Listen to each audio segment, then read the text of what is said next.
Hello everyone, this is Paridhi. In today's video, we are going to discuss a chapter of 6th standard that is the Phantom Tool. अब Phantom का मतलब क्या होता है? Phantom मतलब होता है आप कह सकते हैं भूत या जैसे हम बोलते हैं ना गोस्ट। तो एक ऐसा टूल बूथ मीन्स एक ऐसा प्लेस जिसके आप एक साइड से दूसरी साइड जा सकें और उस वो जो है वो थोड़ा सा स्पिरिचुअल है। स्पिरिचुअल मीन्स स्पिरिट है, स्पिरिचुअल नहीं सॉरी स्पिरिट है उसमें। दैट मीन्स आत्मा है, भूत जैसी चीज़ें नहीं होती कि जिसकी डेथ हो गई है किसी पर्सन की और उसकी आत्मा इधर उधर भटक रही है तो वो जैसे भूत हो जाता है। तो इसी टाइप से थोड़ी सी इंटरेस्टिंग स्टोरी है, एडवेंचरस है। ऐसा नहीं कि आपको डर लगेगा इसको सुन के, लेकिन सुनो आप एंजॉय करोगे। बेसिकली एक बुक रिव्यू है। दैट मीन्स बुक के बारे में बताया गया है कि जो बुक है, जो नॉवल है, जो स्टोरी है फैंटम टूल बूथ, उसमें क्या होता है। तो यहाँ पर आपको पूरी स्टोरी नहीं बताई गई है कि एंड तक क्या होता है, बस आपको एक आउटलाइन बताई गई है कि इस टाइप की स्टोरी है। ठीक है, तो चलिए स्टार्ट करते हैं। स्टोरी में क्या होता है। Milo was a young boy who lived in San Francisco in the streets. तो सैन फ्रांसिस्को में एक यंग बॉय रहता था, उसका नेम था मीलो। ही लैक्ड फॉर नथिंग, उसको किसी भी चीज़ की कमी नहीं थी। Being an only child at home he was surrounded by all sorts of expensive toys. वो एक लौता बच्चा था उनके मम्मी पापा का। तो एक द ओनली चाइल्ड होने के कारण उसके पास सारे एक्सपेंसिव टॉयज़ थे। सॉर्ट्स मतलब टाइप के। In school too there was nothing that he could complain about. और स्कूल में भी ऐसी कोई चीज़ नहीं थी जिसके कारण वो कोई शिकायत कर सकता, या वो मतलब हर चीज़ उसके लिए अच्छी थी। बट मीलो वॉज बोर्ड, लेकिन वो बोर हो चुका था। Nothing really interest in him, उसको किसी भी चीज़ में इंटरेस्ट नहीं आ रहा था, उसको अच्छा नहीं लगता था कुछ भी। He thought of everything as a waste of time and a school as the greatest waste of time of all. उसको लगता था कि हर चीज़ वेस्ट है, मतलब टाइम वेस्ट हो रहा है मेरा, कुछ भी मेरे पास अच्छा, मतलब उसके पास हर चीज़ थी फिर भी उसको टाइम वेस्ट लगता था, बोर लगता था। और स्पेशली स्कूल जाना तो उसको बहुत ज़्यादा अपना टाइम वेस्ट होने लगता था। आप ऐसा नहीं सोचना, ओके।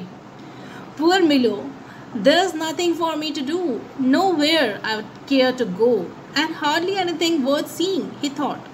उसको लगता था कि मैं क्या करूँ, मेरे पास कुछ भी करने के लिए नहीं है, ना ही ऐसी कोई चीज़ है जिसके लिए मैं कुछ वरी या चिंता करूँ और टेंशन में आके कोई काम करूँ या मतलब कहीं जाऊँ। कुछ भी ऐसा लगता ही नहीं कि कुछ अच्छा है देखने का। वो सोचता था ये सब चीज़ें। You must have guessed by now that Miro belonged to an age when TV, video games and computers were not invented. अब आप सोच लीजिए कि वो बच्चा ऐसा था जब ऐसे टाइम पर ये स्टोरी है, इससे टाइम की स्टोरी है ये, जब टीवी नहीं थे, वीडियो गेम्स नहीं थे, कंप्यूटर नहीं थे, इन्वेंट नहीं हुए थे सब चीज़ें। तो वो लिटरली बोर होता होगा। But on one long afternoon like any other, Milo suddenly received a huge parcel with a bright blue envelope attached to one side. तो एक दिन की बात है, एक आफ्टरनून की, तो उसको एक बड़ा सा, ह्यूज मतलब बड़ा, एक बड़ा सा पार्सल मिला जिसपे एक ब्राइट ब्लू कलर का एनवेलप अटैच था उसके एक साइड में। द एनवेलप मीन्स लिफाफा जो होता है, इसमें आप कुछ मीन्स कुछ लेटर लिख कर आप पोस्ट करते हैं ना, वो एनवेलप होता है।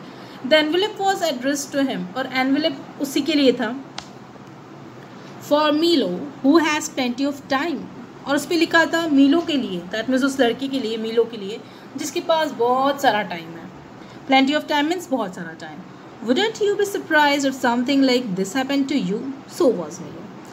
आप सरप्राइज नहीं होंगे अगर आपके साथ भी ऐसा कुछ होता है। तो वो मिलो भी सरप्राइज था ये एकदम पार्सल जो मिला उसको देखकर।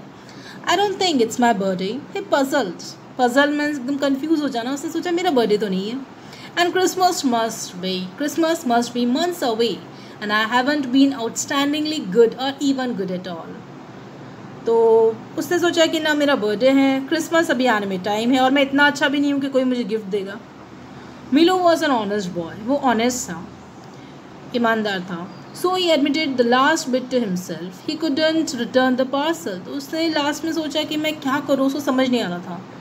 तो उसने ठीक है, उसने सोचा कि अब मैं पार्सल रिटर्न तो कर नहीं सकता हूँ क्योंकि उस पर कोई एड्रेस नहीं था सेंडर का।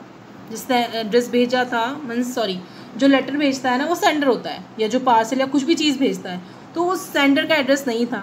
सो just in order to be polite, Milo decided to open the envelope. तो पोलाइट क्योंकि वो उसी के लिए था, तो उसने सोचा कि ठीक है एनवेलप खोल के देख लेते हैं।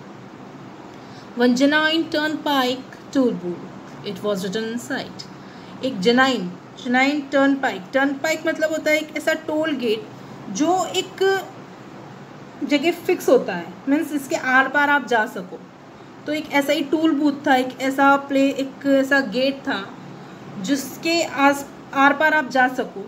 इट वॉज रिटन इनसाइड, और ऐसा उसके अंदर लिखा हुआ था, easily assembled at home and for use by those who have never traveled in lands beyond। उसने कहा कि आप आराम से उसको असेंबल कर सकते हो, इकट्ठा कर सकते हो, और ये उसके लिए है जिन्होंने कभी इसको पहले इस मीन्स देखिए बेसिकली आप कह सकते हैं एक ऐसा रोड या एक ऐसा गेट बनने वाला था, वो ऐसा बूथ बनने वाला था। बूथ मतलब एक छोटा सा आप कह सकते हैं कि डोर टाइप बनने वाला था, एक प्लेस बनने वाली थी जिसके पीछे मीन्स अगर आपका कोई गेट है, ओके, आपने गेट के एक साइड से दूसरे साइड अगर आप गए, जैसे हमारा गेट होता है ना, घर का गेट होता है, बाहर से अंदर आते हैं उस गेट को क्रॉस करके, तो उसी टाइप से एक टर्न पाइक टूल बूथ था जिसको क्रॉस करने के बाद आप दूसरी दुनिया में एंटर हो सकते हो।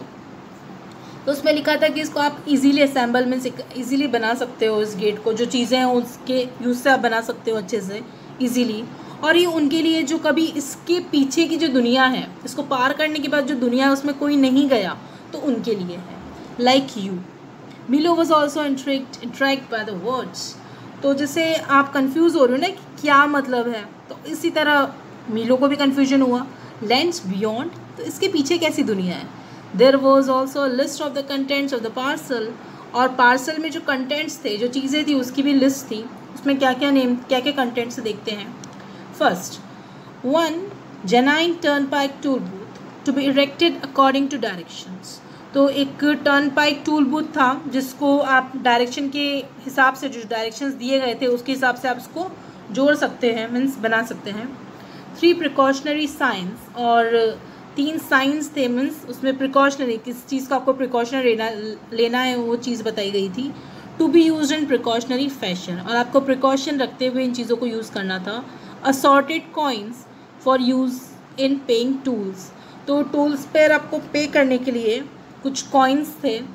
मैप था एक up to date and carefully drawn by master cartographers, तो प्रॉपर तरीके से मैप को भी ड्रॉ किया गया था। Depicting natural and man made features, और उस पर नेचुरल और मैन मेड फीचर्स भी बनाए थे। वैसे बेसिकली एक मैप था।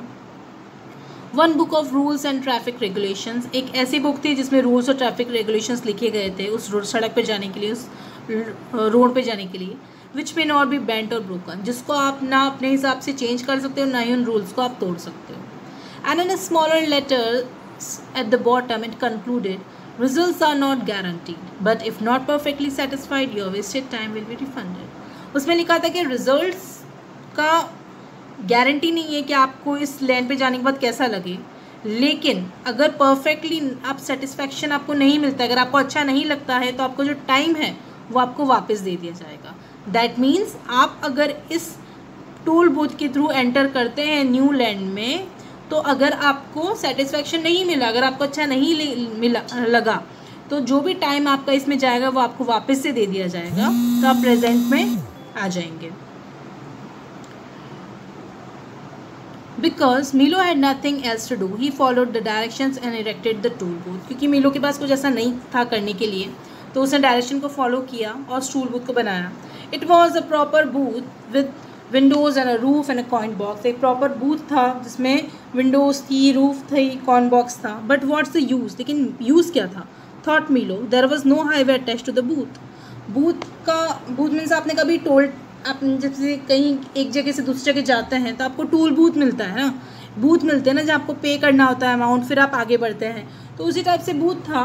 तो वो समझ नहीं पा रहा था इसका यूज़ क्या है, क्योंकि कोई हाईवे तो अटैच था नहीं। Nevertheless, Milo set up the precautionary signs, unfolded the map and chose a destination. He chose it at random because he had never heard of any of the places shown on the map, so was as good as any other. तो उसने ठीक है शुरुआत की, उसने कहा कि ठीक है चलते हैं, देखते हैं क्या होता है, क्योंकि उसके पास और कुछ करने को था नहीं। तो उसने अपनी चीज़ें ली जो उसमें था, एक डेस्टिनेशन उसने सेलेक्ट की कि मुझे इस जगह जाना है, और उसने कुछ तो भी कर लिया, कुछ तो भी जगह सेलेक्ट कर ली, क्योंकि उसको भी पता नहीं था, सब चीज़ें उसके लिए न्यू थी। तो उसने कोई सी भी एक न्यू डेस्टिनेशन, एक जगह उसने चूज़ कर ली कि मुझे इस जगह जाना है। Milo was not sure that this new game would turn out to be interesting. उसको नहीं पता था कि ये इंटरेस्टिंग होने वाला है या नहीं.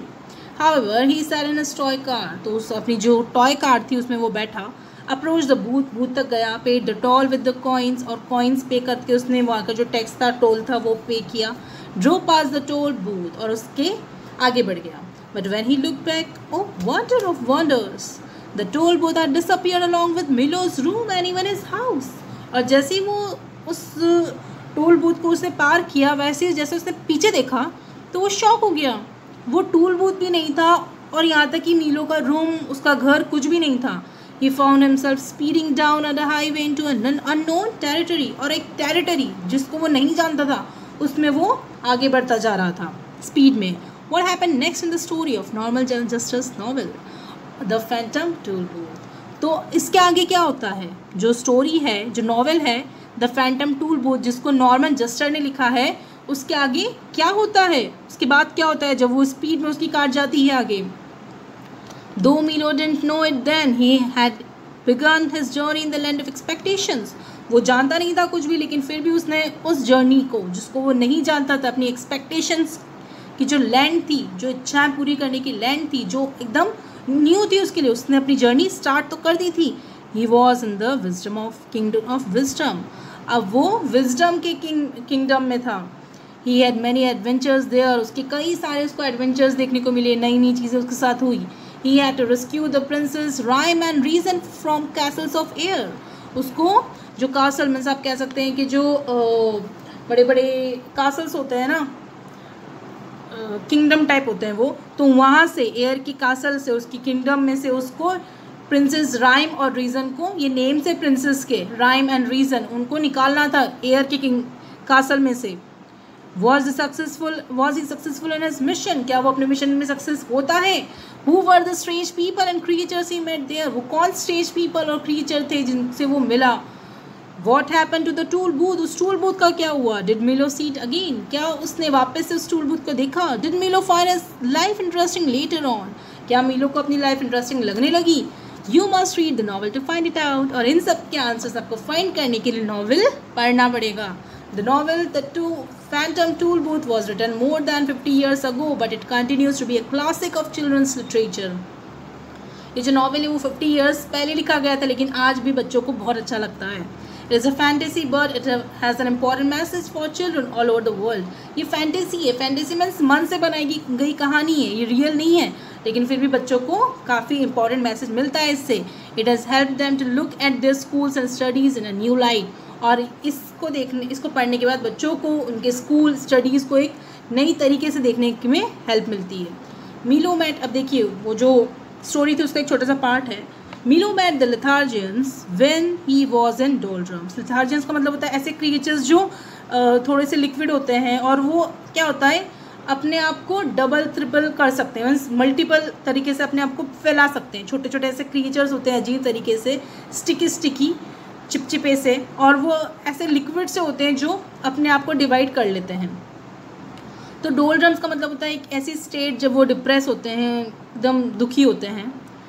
तो ऐसे लिथार्जियंस से मिलो मिलता है वहाँ पे. Lethargarians spend all their time in daydreaming and taking naps. वो जो लिथार्जियंस होते हैं वो अपने पूरे टाइम दिन भर सोचने में, सोने में ही बिताते हैं. दे ड्वैडल एंड दे डिले. वो इधर उधर घूमते रहते हैं एकदम धीरे धीरे, लूज से, कुछ काम नहीं होता है. दे बाइट देयर टाइम. वो अपना टाइम बस जैसे तैसे काटते हैं. दे लिंजर एंड लॉयटर. वो एक जगह पर बिना कारण से ज़्यादा देर रुकते रहते हैं, मतलब टाइम पास करते हैं basically. They put off for tomorrow what they could do today. वो अपने हर काम को कल पे टालते जाते हैं कि हम कल करेंगे. They loaf and lounge. They dilly dally and yet they complain that such a busy schedule leaves them almost no time for brooding, lagging, plotting and procrastinating. अब देखिए जो वर्ड्स हैं वो मैं आपको मतलब बता देती हूँ. दे ड्वेडल का मतलब होता है बहुत धीरे धीरे चलना. डिले मतलब लेट करना. बाइट देयर टाइम का मतलब होता है एकदम अपने टाइम को ख़त्म करना धीरे धीरे. लिंजर एंड लॉयटर. लिंजर और लॉयटर का मतलब होता है कि बिना कारण से धीरे धीरे चलना या एक जगह खड़े रहना, सोचते रहना. वो अपना हर काम जो वो आज कर सकते हैं उसको वो कल पे टालते थे. दे लोफ एंड लॉन्च. लॉन्च का मतलब होता है बैठना लेज़ी वे में. तो वो अपनी चीज़ों को लेकर बैठे रहते थे, बिना मतलब के। दे डिली डेली, डिली डेली का मतलब होता है टाइम को वेस्ट करना, और फिर भी वो कंप्लेन करते थे कि अरे उनके पास इतना काम है कि उनको थोड़ा सा आराम करने के लिए भी फुर्सत नहीं है। तो उनको इस चीज़ की बहुत चिंता होती थी। प्लॉडिंग लैगिंग का मतलब होता है कि किस चीज़ को बहुत धीरे धीरे चलाना। ओके, ब्रूडिंग का मतलब होता है कि बहुत ज़्यादा चिंता करना। प्लॉडिंग का मतलब होता है धीरे चलना थके हुए से। और प्रोक्रेस्टिनेटिंग का मतलब होता है किसी चीज़ को टाल देना, आगे बढ़ा देना। तो इस टाइप से वो थोड़ा सा ऐसे क्रीचर से मिलता है। तो ये बस आपको एक व्यू दे रखा है, कैसा पोम है, आउटलाइन दे रखी है, आपका होमवर्क है। Read the passage, answer the following. Which book is introduce in the passage, book का क्या नेम है, कौन सी बुक बताई गई है। Where does the story take place, story कहाँ की है, जो स्टोरी है। Who is the main character, story का मेन कैरेक्टर कौन है, किसके बारे में आपको बताया गया है, किस बॉय के बारे में। Why is the toll booth called a Phantom tool booth, वो जो टूल बूथ है उसको एकदम जादुई, एकदम भूतों का टूल बूथ क्यों कहा गया है। बुक कब लिखी गई थी और बुक किसने लिखी थी। These are the questions given you as a homework.